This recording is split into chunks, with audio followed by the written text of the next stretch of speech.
Hey everyone, it's Mike from Orderflows, and I'm making this video because today was market was quite active because we got the Jackson Hole Symposium, and the Jerome Powell gave his strongest signal yet that interest rate cuts are coming soon. There's a meeting scheduled for September 17th through the 18th, and Powell literally said the time has come for policy to adjust. And of course, that's going to add a lot of volatility into the market.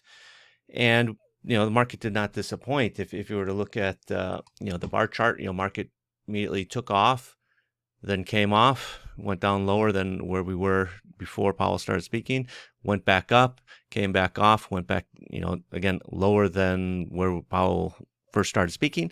And now we're sort of back right around where the market was when Powell started speaking.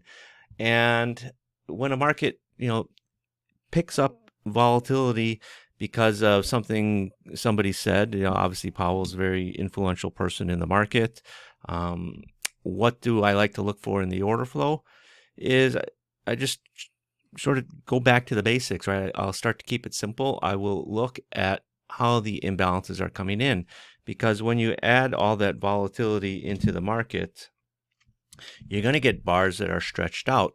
Like, for example, once Powell started speaking here, we got this bar from 28 and a quarter all the way up to 42, 41 and three quarters. So about a 12-point move in 1 minute, and then the subsequent bars after that are about 8, 9, 10 points, not ticks, points. So these are big moves. These are $500, $400, $500 moves in a minute. And that's why I say I start to focus in on where the imbalances are coming in. Now, with imbalances in the order flow, right? Imbalance in the footprint is in the two-way auction, the volume on the bid versus the volume on the offer, outweighs it by 4-to-1 or whatever you want to set it at. I like 4-to-1. Some traders use 3-to-1. Others use a higher percentage. And bars are going to have stacked imbalances. They're going to have multiple imbalances where the imbalances are spread out. But first, let's take a look at stacked imbalances and how I like to use them in my analysis. So, for example, here's a stacked buying imbalance. You got 36, 142, 15. Another stacked buying imbalance here, 38, 25, 74. This is a stacked selling imbalance, 24, 42, 58. Here's one, 24, 12, 91. Okay, well, I'm a big believer in putting things in context. Okay, when I have a stacked imbalance coming in, I want to sort of put it in context of what is the market doing. All right, so for example, obviously Powell starts speaking, I get a nice stacked buying imbalance. Okay, why? It's because obviously Powell's speaking and he's talking about a policy shift, which is big news. So okay, that's good. I expect to see that, right? Market goes up. Then the market starts going sideways. I got a stack buying imbalance, stack selling imbalance, right? When a market is going sideways, I don't put as much importance in stacked imbalances, okay, as opposed to when a market starts breaking out. Now here, what do we have? We have market is coming off. We put in a little bit of a swing low, right? I mean, the low from when Powell started speaking is here. And this is 901, 902, 903, 904, 905, 906, 907 here. And we get that pullback. And then the market drops from 41 and three quarters all the way down to 35 and a half. And then it starts rallying. Okay, so I know that I've got this pullback, right? Market probed lower, didn't want to go any lower. Then I got the aggressive buying coming in and the market took off. Okay, so I like to look at stacked imbalances when we're sort of breaking out, like here. In this case, news broke out. And then here we get a pullback, and then we start going back up. Right now I know that we got the aggressive buying coming in. And what's interesting about where it pulled back to is where you had that aggressive buying earlier.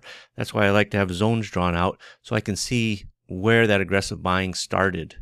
Okay, and I like to watch it as the market comes back to it, because when a market comes back to some of these zones, right, you always want to see, if there's any sign of more buying, if it's a stacked buying imbalance, if there's any sign of support, because technically this is a market generated support or resistance level.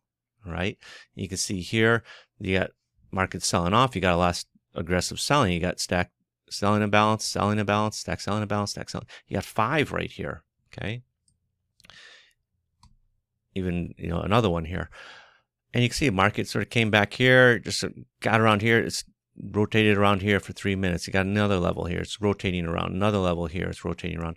But look at these 2 levels right here, around 40 and 42. Market came back up to 39.5. Sold all the way down to, 26. Again, came back up, sold off, right? Here you got a couple buying imbalance zones. Now this one is interesting because you have a stack selling imbalance area around the 56.40, and then the aggressive buying comes in at 56.40, literally at the same price level where you had the stack selling imbalance, right? That is not something you see very often, but if you do see that, that's actually a nice bullish sign in the short term. It's not, again, it's not something that I would put my hat on for a trade to last all day long, but if you're getting long off of this sort of, your previous, think of it this way, your previous resistance becomes support. You should be looking to, for the market to keep going up. I would not be looking for this market to sort of rotate or stall out around this other stack selling imbalance from earlier around the 42 area. And, basically the market goes up, puts in another 10 points from, the close of this bar up to here. And, here's some more stack selling imbalances. Okay, we got one here, we got one here. See, the market got within, about a point of this stack selling imbalance and then started coming off again. And again, here it came right up. The stack selling imbalance starts at 6.5. We got up to 6. The next bar get up to 7. Here we get one tick through. Then the market hasn't really come off. It's just going sideways right now. Okay, we did have the stack buying imbalance, and you can see right in here, it's come down, got 2 ticks through it here. So theoretically, I'd be looking at, we got, it's lunchtime now, so market slowed down. We do have support and resistance here, another resistance level up there. Now, again, just sort of talking about imbalances, taking them in context of the market. Oftentimes, a stacked imbalance is caused by just a big order coming through the market. Okay. And that's how it is sometimes, right? Someone's got to say, hey, you know what? I got 500 E-minis to buy or 500 E-minis to sell. Just get it done. Okay. And they'll just come in here, sweep through the market. Now, again, on a day like today, where you have that added volatility from the Fed speaker, you're seeing imbalances come in on kind of thin volumes, 22, 17, 19, 63. It's not heavy, all right? You see here it's 24, 42, 58. That's why I say it's important to put it in context, because it's easy to get excited. Oh, I got a stack buying imbalance here. I got to get long. And what happens? Market sells off. Oh, I got a stack selling imbalance. What happens? Market starts to sell off, then reverses and starts to get long. Try and put it in as much context as you can. Here, on this bar at 923, it's coming in about 5 minutes after the swing lows put in. I would prefer the stack buying about, sort of remove these 2 bars if you could and sort of slide this over. But fact is, you have these 2 bars coming in here. So it's about 5 minutes removed. Then you get another stack buying imbalance here. People say, well, I got a stack buying imbalance here and the market didn't go higher. Well, the market just rallied from, basically 40 all the way up to 60, 20 points. And then you get another stack buying imbalance. Is this the good context to take it in? I think it's much better to take it at a lower area. Put your swing high in here. You start coming off again. About 5 minutes later, you got that aggressive selling coming in. Again, I would prefer to get the stack selling imbalance a little bit closer to that swing high. Okay. Here, now again, think of the context. Market comes down to the swing low. Basically, we're going, sideways in this tight, I'll say tight range, but it's kind of in this range here. Let's call it like this. And we start breaking out. Context. This imbalance, again, I'm not sure because we're sort of at the low end of our range. But here, clearly, all right, clearly we're breaking out. And you got that stack selling imbalance. And then in the next 2 bars, we drop 20 points. Okay.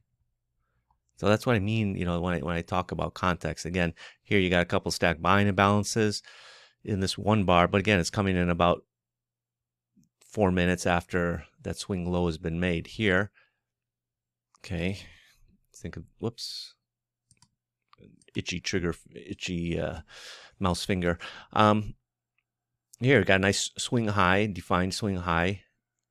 And in that swing high, you got the bar with the stack selling imbalance, and the market starts coming off nicely from there, from 48 down to 38, again, in about 3 minutes. All right.